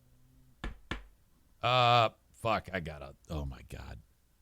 I have so many sponsors to make up here. I'm sorry. Sarah Honda Granville, SERRA, HondaGranville.com. They're located on Kennewa, just north of 44th. Terrific dealership. The number one Honda volume dealer in the entire state of Michigan. You pull in, you're like, why is this lot so empty? There's very few new cars. That is every lot in America. Okay. For some reason, well, it has to do with the chip shortage. Buying cars has become a different process. So you go there, you test drive. They do have cars you can test drive. All the brand new vehicles for 2023 are there. You test drive a 2023, whatever you want. I love this car. I want to buy it. Okay. As you see, we have none. Oh, okay. Now, occasionally they actually will have a car there. Just gets off the truck and you can buy it. But you got to, it's timing and luck. But more often than not, you then sit down with a terrific sales executive like Brian Miller, and you say, yeah, I want this feature, this feature, this feature, and this feature, this option, this option, this option, not that option. Okay, great. And then that's it. 2 weeks later, your car shows up, they prep it, they get it ready, they fill it full of gas, and then you have your car. That's how that works. That's every dealership in America right now. However, if you want to drive off in a car today, all right, they have Michigan's largest selection of certified pre-owned vehicles. All makes and models, all different years, all different price ranges. Drive in, drive out. There's something for everyone. Car, truck, van, SUV, minivan, hybrid, EV, everything. Sarah, Honda Granville, but you have to go there. Go there, say hi. Beautiful campus. Love it. Bennett Flooring Installation, the flooring installation company in all of West Michigan. BennettFlooring.com. Reach out to Bennett Flooring Installation, and they will show up at your residence, and they will measure for you. Measure that room. You're like, hey, yeah, Jacob, I've already done all the work of having to rip out the old flooring. He's like, good move. It's going to save you a ton of cash because I'm just installing. Reach out to Jacob, 616-318-0167. More with Jacob because he has another business called M37 Hackers about a great event that I'm going to tell you about very soon, like in a minute. Johnson Carpet One Floor and Home is the flooring that I want you to buy that Jacob installs. The Johnson Carpet One discount outlet is on Chicago Drive, right behind Little Caesars. It's an ugly beige building. March in. They've got piles of flooring everywhere. All different styles, makes, hardwood, linoleum, vinyl plank, ceramic, big squares, little squares, carpet, every different type of carpet. Did I say hardwood, softwood, wood? Doesn't matter. It's all there. Go there, get your flooring. It's already the lowest price in the entire state of Michigan, so it's well worth the drive. Add in that you listen to the show, and you're getting an additional 10% off when you say my name. Kent, drop the E out of you, longtime friend / listener. It's there. Go say hi to him. Don't forget about Irvine's Auto Repair, Grand Rapids Hybrid and EV, 616-532-6600. Talked about them a lot today. Thank you. If you need a dumpster, you go to Dumpster Divers. DumpsterDiversLLC.com. In West Michigan, if you need a dumpster, that's who you call. 616-375-9962. Their dumpsters are just as big as anybody's, but they occupy less space because they have tall walls. John Wall. Tall wall. John Wall. Tall wall. Their dumpsters are cheaper because the weight limit is priced. The weight limit price is lower, a lower weight threshold, because the other guys screw you with a higher weight threshold, and you have to pay for it. Not at Dumpster Divers. I have two more sponsors, then something very exciting to tell you about. My Policy Shop Insurance, open enrollment right now for Obamacare. 616-914-4070. Frank's services at My Policy Shop Insurance are free. So if you need health insurance through the marketplace or Obamacare, and that's usually a person who just resigned from their job, Joe, if their employer does not offer insurance or they are self-employed, get your health care today. Frank Fuss, 616-914-4070. Last but not least, the Mario Flores Lakeshore team of Van Dyke Mortgage, 231-332-6505. Anywhere in the U.S. except South Carolina, Alaska, Hawaii, and Maine. 231-332-6505. Get money from your home, pay off those high-interest credit cards, get a refi. Maybe you're going from a 15 to a 30 or a 30 to a 15. Rates are still in the shit zone, but if you got to buy a house, you got to buy a house. Get it today. Get your mortgage, and then when those rates go down, you redo it at a lower rate. 231-332-6505. Okay. Mark your calendar for Sunday, December 18, noon. M37 Hackers, West Michigan's newest golf simulation headquarters, is having an Eric Zane Show podcast listener appreciation party. 20 audience members will enjoy all of this for free. I will be there. If you like golf, or even if you hate golf, you are going to have so much damn fun. Holy cow. 4-man best ball scramble blind draw. So all 20 of us, blind draw, teams of 4, and then you're golfing on simulators. And if you've never seen these, the ball's on the tee. You have the club. You don't have to bring clubs. You don't even need clubs. You can bring them if you want, your own clubs. And then you hit the fuck out of it, and it hits like a canvas, which projects the golf course, the hole. So it's hole number 1 at Pebble Beach. And then the sensors read your shot, and it projects your shot, and you see it go like golden tee. So if you hit it like a cock It's going to go off into the fucking trees and you're going to hit some old fucker.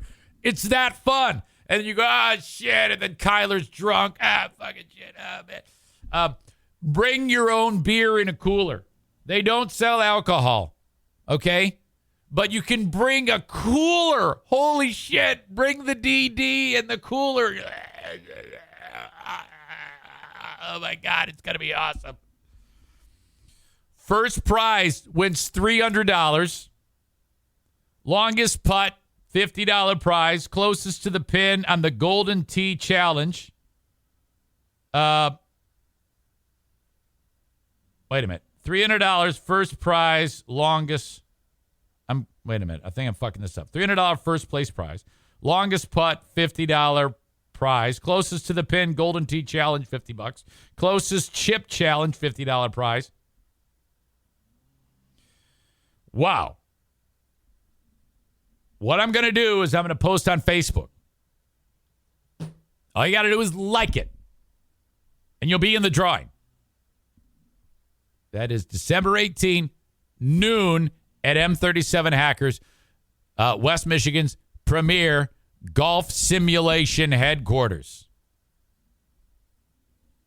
So while the game's going on, there's other table games. They got Golden Tee there. We're going to be crushing the fucking Golden Tee. I cannot wait for this. M37 Hackers in the beautiful mecca of red state awesomeness, in air quotes, Middleville, Michigan. Do not have a Biden t-shirt or a Joe Biden flag on your vehicle. They will flip your car and burn it. Isn't Middleville Berry County? What county is Middle?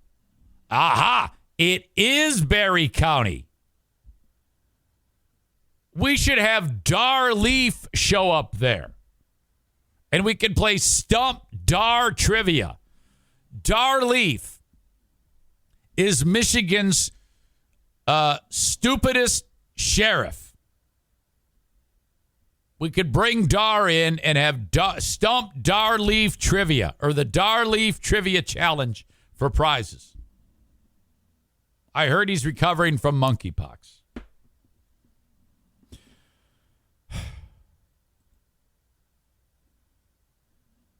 Ladies and gentlemen, my work here is done. Thank you. You've been a wonderful audience again. Yesterday, the asshole of the day was Tyler Adams from USA Soccer for not fucking going ghetto on that idiot Iranian reporter trying to talk him into a corner.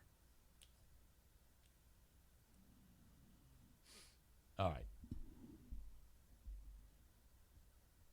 Maureen says Dar Leaf's brother goes to my church in Owasso.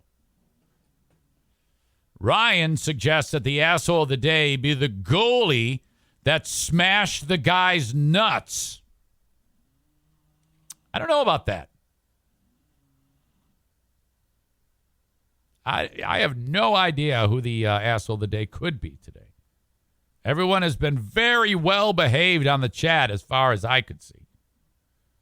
So no one there.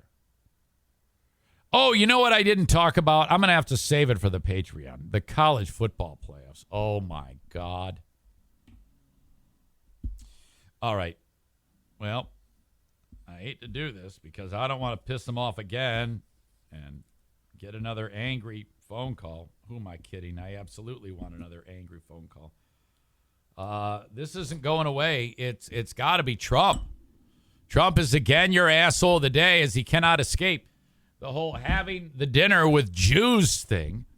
So there you go. You made that bed. Now you sleep in it, motherfucker. All right. Sam the Jew. Speaking of Jews, he says, I would say 99% of Americans who don't appreciate soccer are the asshole of the day. Dude,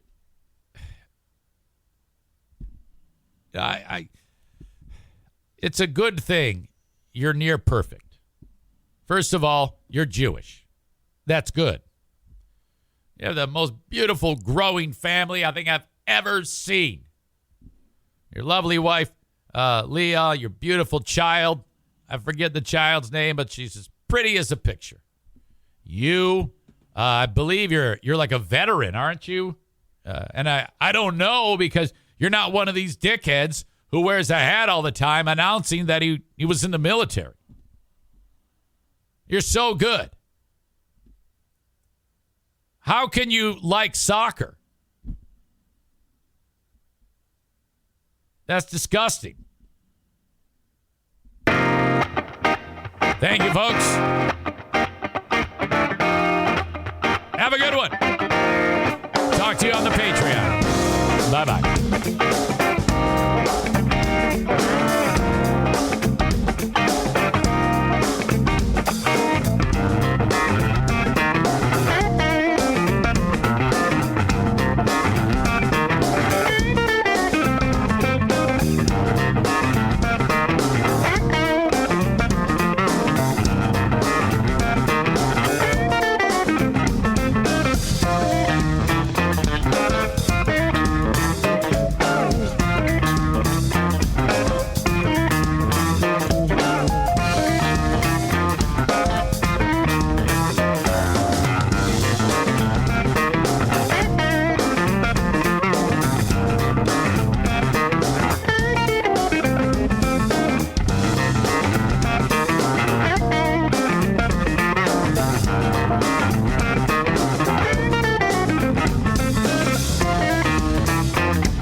Great your house looks and smells when it's just been cleaned. So fresh.